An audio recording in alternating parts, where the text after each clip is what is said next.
Fala pessoal, tudo bem? Vocês que seguem o 2 Esportes, hoje a gente está aqui para conversar com uma lenda do futebol paranaense. Tudo bom, Serginho? Um prazer te receber aqui. Prazer é meu, Vinícius. Um grande abraço, né? Participar com vocês aí. Não tão lendo assim, né? Não, Foi para quem não realidade. conhece, para quem não conhece, o Serginho foi revelado no Pinheiros, jogou nos 3 clubes da capital, Atlético, Coxa, Paraná, teve boas atuações em todos, deixou uma boa lembrança no torcedor e atualmente é comentarista, né, Serginho? Hoje eu estou na Rádio CBN, né? Tive por muito tempo na Rádio Banda B e agora há 3 anos já na Rádio CBN, fazendo o trabalho dos comentários do futebol paranaense, brasileiro. Futebol não sai da gente, né? Não. Serginho, eu queria começar te perguntando justamente do início da sua carreira no Pinheiros. Como é que foi, como é que era o contexto daquela época, né? Hoje o Pinheiros nem existe mais, então queria que você desse uma breve apresentada no clima que era o Pinheiros antigamente. O Pinheiro sempre foi um clube social, né? Muito forte, né? Era o maior clube em termos de associados, né? Segundo falam, o Pinheiro chegou a ter 40 mil sócios adimplentes na época, né? E também tinha o futebol, que veio na sequência do Água Verde, né, que foi campeão em 60, Aham. depois no início dos anos 70 já se transformou em Pinheiros. E, e aí a base, né, o coração do Pinheiros, do futebol do Pinheiros, eram as suas categorias de base que eram muito fortes. Era a mais forte aqui de Curitiba naquele momento. E o Pinheiros foi galgando, né, posições ainda na década de 70. E, e depois, na década de 80, quando eu cheguei ao Pinheiros, no ano final de 79 para o início de 80, para jogar no Sub-17, na época juvenil, né, a gente chamava, e fiquei lá daí até me profissionalizar e jogar alguns anos e, e surgir para o mercado do futebol, né? Então, o Pinheiros, para mim, foi uma família. Eu comecei, na verdade, jogando no Dente de Leite do Curitiba, né? Com o professor Miro, né? O professor Miro, descobridor de talentos, Eterno. descobridor de talentos, e no ano seguinte, né, por conta do meu pai ser muito amigo do presidente da época, amigo de pescaria, né, meu pai e meu tio, né, mais meu tio, que era até vizinho da Vila Guaíra, lá do Pinheiros, falou com o presidente na época, o senhor Raul Passos, e aí Aham. ele fez o convite para. Falou, vai lá com o seu Hamilton Noff, que era um outro monstro, né? Como descobridor de talentos, técnico do juvenil, do júnior do Pinheiros na época, e eu fui, fiz o teste e fiquei. Pinheiros tinha uma estrutura melhor, né, do que o Curitiba na época em termos de base, né? Curitiba nessa minha época, eu no Dente Leite treinava aqui na base aérea do Macaxeria. Eu sou do Boa Vista, bairro ao lado. Mas depois o juvenil, que eu estava naquela transição, era lá no Campo do Iguaçu, em Santa Felicidade, né? Então tinha que pegar 2 ônibus, era além de o tempo ser curto para mim estudar e fazer isso, era financeiramente muito caro, né? A família não tinha muitas condições na época. E aí acabei indo para o Pinheiros, que dava uma ajuda de custo. E por lá fiquei, né? Por 7, 8 anos, primeiro na base, depois no profissional, né? No Onde profissional, você sai do Pinheiros, acho que era quase na mesma época do título nacional do Coxa, não foi? o Curitiba fui em Você... 85, né? Eu fui Aham. com o Pinheiros em 87, né? E Ah, aí, final de 87, na metade de 87 já foi feita a negociação. E eu, aham. lá em setembro, mais ou menos, saí para jogar em Portugal, né? Nos Belenenses, que era o terceiro time da capital, Sim. de Lisboa, né? E como é que foi essa passagem lá? Foi interessante para mim, assim, conhecer uma cultura nova, mas eu fiquei muito pouco tempo, né? O Belenenses acabou não honrando o compromisso financeiro que fez com o Pinheiros na época, né? Uhum. E o Pinheiros foi muito esperto naquela transação, não deu a liberação, né, do passe, até não entrar na primeira parcela do pagamento. E o Belenenses acabou se enrolando, estava num momento financeiro difícil lá, e não pagou, aí o Pinheiros me vendeu no final do ano, né? Eu voltei e já fui para o Grêmio de Porto Alegre. Então eu E, passei aqui 3 para 4 meses em Portugal somente, né? e no Grêmio você participou de um timaço, né? Você jogou com o Cuca, por exemplo. Como é que foi aquela passagem também em Porto Alegre? Muito interessante, né? Eu menino, 22 anos, Hoje em dia, falo menino, 22 anos, hoje alguns jogadores já estão com 5, 6 anos de carreira, né? Mas Sim, na nossa época, dificilmente você subia definitivamente para o profissional. Antes dos 19, 20 anos, era muito raro, né, um jogador estar jogando antes disso. Então, com 22 anos, eu fui para lá, uma equipe muito grande como o Grêmio, né? O Grêmio tinha sido campeão mundial em 83, né? Era um time muito forte naquele momento. E eu dei a sorte de cair num time maço, né? Um time maço. Bom amigo, Cristóvão, o Valdo, pô, que brilhou na seleção brasileira, depois do sim. Benfica, e tudo mais, né? O Cuca, Jorge Veras, então tinha o Mazzaropi, que era o grande ídolo da torcida, goleiro, que jogou também no Curitiba, inclusive comigo. E então para mim foi espetacular, né? Foi uma experiência muito marcante e definitiva, né? Porque você sai do Pinheiros, né? Um clube com pouca torcida e vai para um gigante como o Grêmio, né? E a gente foi campeão gaúcho nos 2 anos que lá eu estive, né? Um ano e meio, né?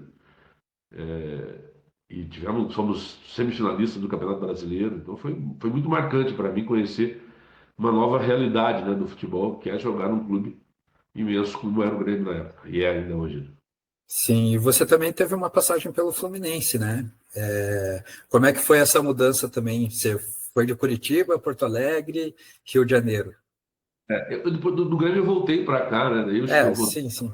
para Curitiba, daí naquele time marcante de 89, que até hoje o torcedor Coxa Branca lembra, né? E a gente também, né? Jogadores que participaram ali. E do Curitiba eu fui ao Paraná no ano seguinte, em 90. E aí sim, fiquei 2 anos no Paraná e depois, ao final de 92 para 93, na verdade, contra a minha vontade, eu não tinha a mínima vontade de sair do Paraná naquela época, né? Eu sou daqui, minha família inteira daqui, amigos e tudo mais. Eu era o capitão do time, a gente vinha fazendo campanhas maravilhosas, né? Mas um desacordo de negócios com o presidente da época e aí o presidente acabou me colocando à disposição e em seguida o Fluminense, que já tinha tentado outras vezes a minha contratação, acabou dando certo e eu fui lá para o Rio de Janeiro. Também foi uma outra experiência muito marcante, né? O futebol no Rio é tratado de um jeito diferente acho que do Brasil todo, né? Mas em Sim, relação ao Curitiba nem se fala, né? Lá o futebol em si é uma grande paixão, né? Então, onde você vai se comenta, então as pessoas estão sempre envolvidas aqui, os torcedores. Então, no dia a dia, assim, é uma coisa de uma dimensão totalmente diferente da nossa. Nós temos essa cultura meio europeia, um pouco mais recatados e tal, mas no Rio de Janeiro é uma coisa efusiva, assim, é todo mundo né, sentindo na pele aquilo, né? E sim. jogar no Maracanã, jogar grandes clássicos, Fla-Flus e tal. E foi também para mim muito marcante, assim, até como pessoa, né? Você vivenciar tudo isso. Então foi muito bacana a passagem para o Fluminense. A gente ganhou invicto da Taça Guanabara, acabamos perdendo no segundo turno e nas finais o Vasco, por ter vantagem de jogar pelo empate. No último jogo 0-0 o Vasco acabou sendo campeão aquele ano do Carioca. Mas o ano foi muito bom para o Fluminense em 83. Sim, Serginho, falando agora dos clubes paranaenses, você jogou nos três, deixou boa impressão nos três. Você acha que teve a passagem mais marcante pelo Coxa ou pelo Paraná? Porque você participou de dois timaços nos dois, teve conquistas. Qual o Atlético você teve uma passagem menor, né? Qual que você acha que você tem mais identificação? É pelo Paraná mesmo, por causa da história da fusão? As pessoas sempre me perguntam isso, eu tenho muita dificuldade de taxar assim como definitivo, né? O Curitiba de 89 foi um time fabuloso, fantástico, assim, tecnicamente falando. O nosso treinador Eduzinho Coimbra, né, irmão do Zico, ele montou um meio-campo improvável, né, sem nenhum volante, e acabou dando muito certo, né? A gente criou um time tecnicamente soberbo, né? Então, tecnicamente, o time do Curitiba ele é muito difícil de você comparar com outra, né? Você ainda tinha o Chicão na frente, que era um centroavante, não muito técnico, mas goleador, né? de cabeça, com as duas pernas e tal. E jogou boa parte do campeonato o Kazu, né, o japonês, que está jogando até hoje lá com 70 anos. O Kazu era um monstro fisicamente, né? Então ele fazia a ponta esquerda ali, aquele lado ele dava conta sozinho, marcava e jogava por ali. A gente ocupava os outros espaços do campo com muita liberdade, assim. Então foi um time que marcou pela questão técnica, né? O Paraná já de 91, 92, ele também tinha grandes jogadores, craques, né? Sim, E talvez não dessa quantidade no setor de meio ser tão habilidoso assim, mas era um time mais conjunto, né? Um conjunto muito forte, né? Muito forte, muito bem montado e dirigido pelo Otacílio Gonçalves, nosso mestre Chapinha, e o Carlinhos Neves, preparador físico. Então era uma comissão técnica fabulosa. E o Paraná surgiu, né, de 89 para 90 e já veio muito forte, né? Eu cheguei ainda em 90 no Paraná. E aí esse time foi se montando, chegou o Saulo, chegou o Balu, alguns outros jogadores foram agregando naquele elenco. E realmente também um time muito forte. Eu acho que taticamente, assim, a parte de conjunto, o Paraná era mais forte, mas o Curitiba mais técnico, né? Um time mais habilidoso, né? Acho que ambos marcaram, né? Talvez o torcedor do Paraná mais, porque eu joguei no Curitiba depois de 94 novamente, né? sim. Mas o Paraná foram 2 anos e tal, 2 anos e meio, né? E um início de trabalho e uma coisa que marcou muito, né? Primeiro título estadual e depois o brasileiro da Série B em seguida. Então eu acho que isso marcou muito no torcedor, e aquela nossa geração ficou muito, muito marcada no torcedor paranista. Eu acho que por isso os paranistas talvez tenham até um pouco mais de um sentimento, né, por mim, né, com mais afeto, com mais carinho. Fica muito no imaginário, né, do torcedor. É, outra coisa que eu queria te perguntar é justamente do nascimento do Paraná, né?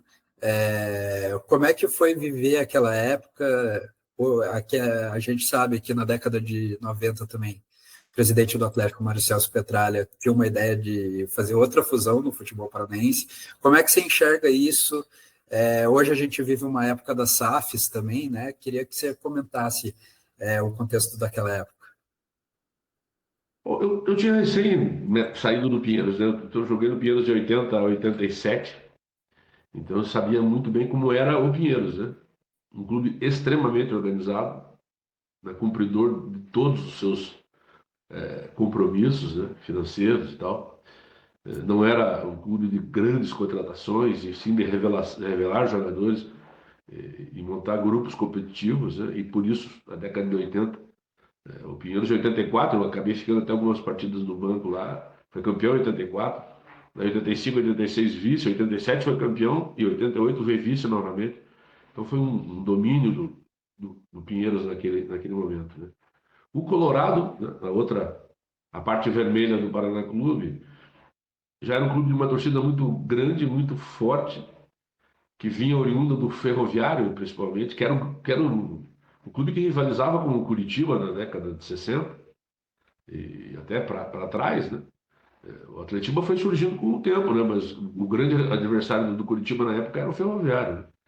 Então o Ferroviário tinha uma massa de torcida muito grande, até que se perdeu um pouquinho com a fusão pro lado do Colorado, né? Depois talvez tenha voltado com o Paraná um pouco, mas era uma torcida muito grande, muito participativa, era o time da massa, time do povo, assim. E aí surgiu essa ideia da fusão, né? Eu, no momento, até achei que dificilmente daria certo, né? Que aconteceria, né? Mas ao acontecer, né, eu estava no Curitiba na época, nesse ano de 89, o Paraná surge em dezembro de 89, e eu estava no Curitiba, naquele super time, campeão e tudo mais. Então não tinha nem ideia, né? Depois, mais tarde, fiquei sabendo que o Paraná, até nas primeiras contratações, tentou, né? Conversou com o Curitiba, que não abriu a negociação. Mas lá no meio do ano, acabou, né? Eu indo lá em setembro de 90, né? Indo para o Paraná. O Paraná surgiu muito forte e eu não tinha dúvida nenhuma que a fusão ia dar certo, né? Porque o Aramis Tissot também foi presidente do Pinheiros, né? Enquanto eu estava, o Silmar Bolicenho, que era seu braço direito, estava também na gestão, né? Ele era o assessor direto. Então, você tinha aquilo tudo e com aquela massa mais forte que é o pessoal que veio do lado do Colorado. Então, eu acho que assim foi um surgimento.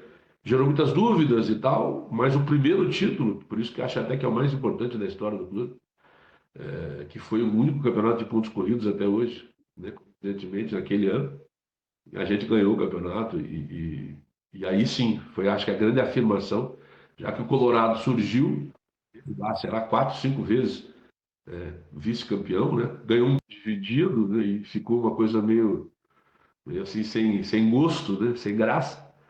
Então o Colorado não conseguia vencer, ganhar, né? Teve em 84 ano que nós fomos campeões do Pinheiros, o famoso Célio Boca, onde se trouxe grandes jogadores em nível de seleção brasileira e tal, e acabou perdendo para nós.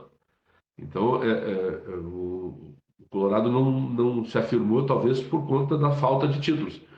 E aí o primeiro ano, se você não vence novamente, se é vice-campeão novamente, talvez se gerasse um desconforto, uma incredulidade assim no seu torcedor ali que prejudicasse. Mas não, aí a gente ganhou e aí o Paraná deslanchou. Eu acho que foi a junção de uma torcida carente, né, de títulos com uma organização, uma administração muito séria, muito rígida do Pinheiros. E isso funcionou muito bem. E a escolha que eles tiveram de quem ia comandar o futebol, né? Luciano Rubens Minelli, Carlinhos Neves, Valdir de Moraes, é um dos grandes nomes do trabalho de goleiros, né? Foi um dos precursores dos trabalhos como treinador de goleiros. O Tico, que é o professor Cleocir Santos, Almir Domingues também, que era auxiliar do Valdir. Então era uma equipe de trabalho. Aí na direção, além dos que eu já citei, tinha o Ricardinho Machado Lima, que era o diretor de futebol, Oscar Yamato, que era o supervisor, mão forte, não sorria para ninguém, mas era um cara extremamente competente. Enfim, foi um conjunto de coisas, né? E aí construíram um elenco a dedo, e aí esse primeiro elenco, além de forte tecnicamente, de muita personalidade, assim, e jogadores que vieram para vestir de fato a camisa, e aí aliado à técnica e o bom comando, a coisa deslanchou e foi embora, né? O Paraná, na sua primeira década, aí foi mega vencedor, né? Sim. E como é que você enxerga o momento do Paraná atualmente, né? Sem calendário nacional, foi rebaixado de novo. Você aí destacou que a escolha do comando do futebol naquela época foi importantíssima. A gente vê o resultado de gestões péssimas e atualmente a diretoria nem se manifesta, né?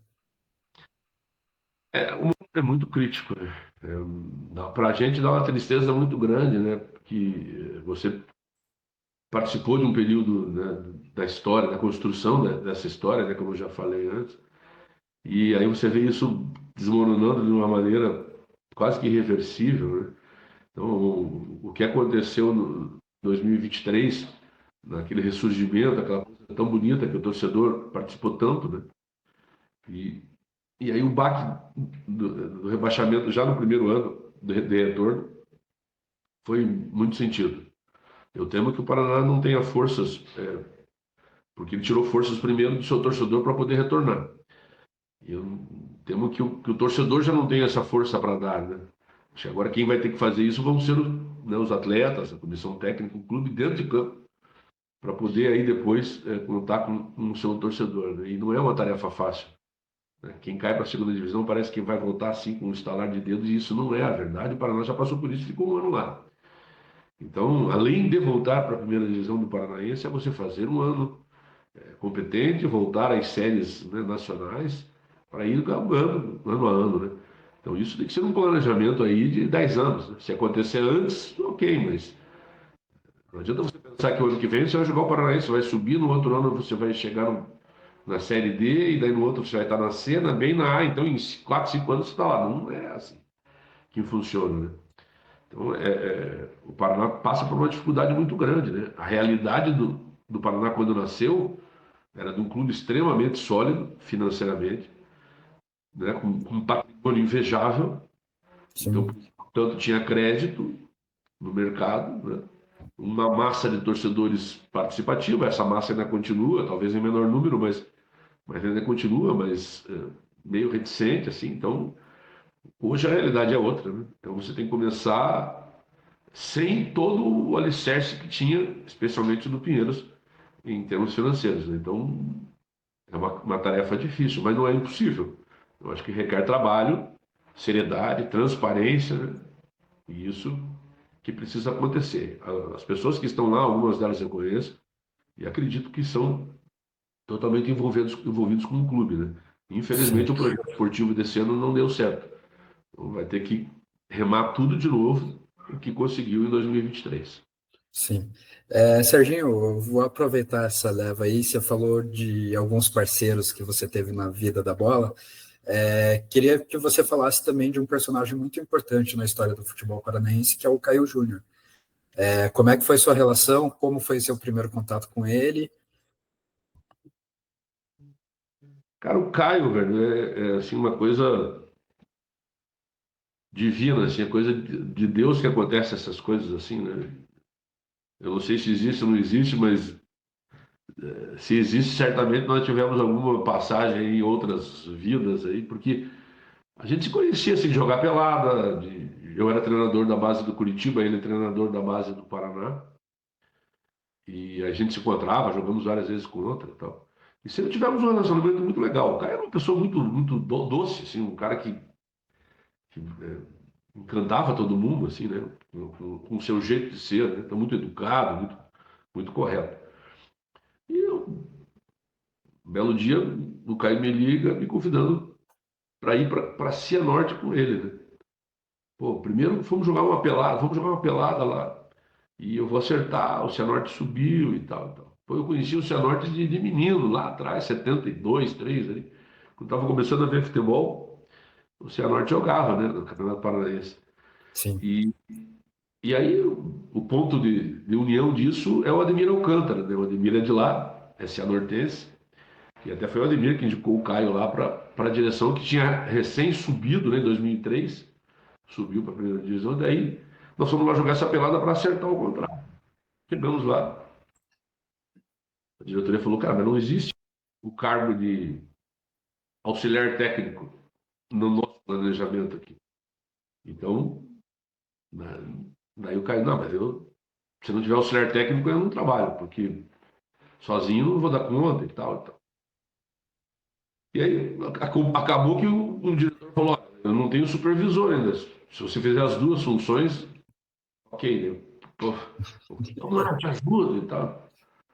Eu acabei sendo supervisor e auxiliar técnico ao mesmo tempo, naquela primeira temporada. E, e aí a gente foi morar junto no mesmo quarto do hotel. Então a gente estava 24 horas juntos, né? Então se sim, criou uma amizade assim muito grande, né? Uma admiração minha, e eu tenho certeza que ele também, né? Pelo, primeiro pela pessoa, né? E pelo sim, profissional também, muito, né? E a gente sentou juntos lá e fizemos um trabalho de montar um elenco, né? E até por isso que falo que tem relação ao Paraná isso, né? Eu não consigo entender como não se consegue montar um elenco pelo menos competitivo, né?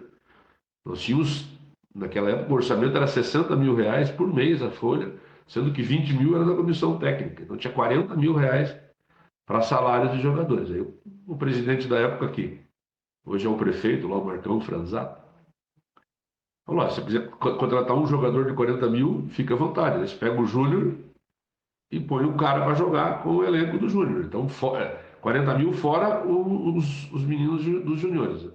Que sim, tinha feito uma baita campanha, até acabou daquele ano sendo campeão paranaense, era um ótimo Júnior.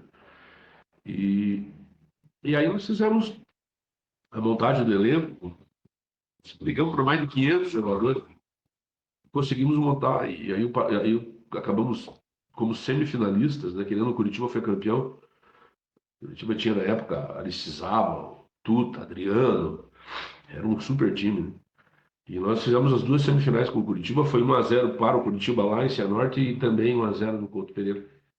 E aí nós, a partir desse campeonato, nos classificamos para jogar a Copa do Brasil no ano seguinte, né? Mas não tinha calendário. O Caio acabou indo para o Londrina, depois para o Juventude. Mas eles pediram para que eu ficasse lá para continuar organizando a base, fazendo meu trabalho de supervisor ali. E porque o Caio voltaria em janeiro para a gente disputar novamente o Paranaense e a Copa do Brasil. E foi o que aconteceu. E daí na Copa do Brasil tivemos aquele jogo com o Corinthians lá, histórico, lá que a gente ganhou, Recheado de estrelas, né? é, estreando Tevez, Mascherano, toda aquela galera, né, de jogadores e o treinador, o Passarella. Então foi um jogo que marcou mundialmente, né? No outro Sim, dia foi uma loucura, né? Quando o Caio não parava, porque gente do mundo inteiro ligando, amigos e tal. Porque, pô, se ganhar 3-0 do Corinthians naquela situação, foi uma coisa muito marcante, né? E aí isso catapultou tanto o Cianorte como o próprio Caio, né? E ali nós ficamos mais esse período todo ali. E aí foi construindo uma amizade muito grande. Depois, mais para frente, ele continuou, né? Nós fomos para o Gama, depois a gente voltou do Gama lá, ele acabou se desentendendo com o diretor lá de futebol e a gente voltou embora e eu comecei a fazer outras atividades. E ele retornou, ficou um ano e pouco fora no mercado e daí já retornou no próprio Paraná. Só que eu já estava fazendo outra atividade, e aí ele me convidou até para trabalhar junto com ele. Mas aí naquele momento eu falei para ele, cara, primeiro que o Paraná, quando eu tinha saído do Paraná, tinha ficado algumas arestas com algumas pessoas internas lá. Eu falei, não vai rolar, né? Não vai rolar, não se desgaste, fica aí, né? Ele sim. tinha o Júlio, né, que foi auxiliar dele há muito tempo, o Júlio César. E aí seguiu a carreira dele. Eu fiquei, né, como um grande torcedor do Caio. Então, cada vez que ele voltava de férias, a gente encontrava. Nossos filhos são amigos, são da mesma idade praticamente. Então a gente via constantemente quando ele estava aqui em Curitiba. O que aconteceu com ele, para mim, acho que talvez um dia, se não o mais triste da minha vida. Naquele acidente particular da Chape, né? E Sim, onde estiver, que receba um abraço fraterno, né? Será para ser um grande irmão que a vida me deu. sim. E Serginho, eu soube de outra história curiosa da sua carreira. Você foi treinado por um ator de Malhação, é isso mesmo? Rapaz, acho que na época não era Malhação, acho que era uma novela normal, assim. Foi lá em Londrina, foi dos últimos clubes do futebol paranaense, sim, o último clube, né? E aí, quando eu já tinha até resolvido parar de jogar, e um padrinho meu, que até fazia uns contratos meus no final de carreira ali, ele foi lá e fez o contrato por conta, né? Não, vai jogar, muito novo para parar. E acabei indo para Londrina. E cheguei lá, e eu já sabia que seria, né? Porque é uma jogada de marketing do presidente da época, de ter um Nuno como treinador, de ter modelos assim como Gandula, como cheerleaders e tal. Então era uma troço totalmente diferente, era um espetáculo diferente, né? E o Nuno veio, o Nuno trouxe de auxiliar o Saci Pererê, né? Que era o ator que fez o primeiro Saci Pererê, né? Agora me fugiu o nome dele, Romeu Evaristo. Cara, gente boa demais. Ambos, ambos são torcedores de futebol, né?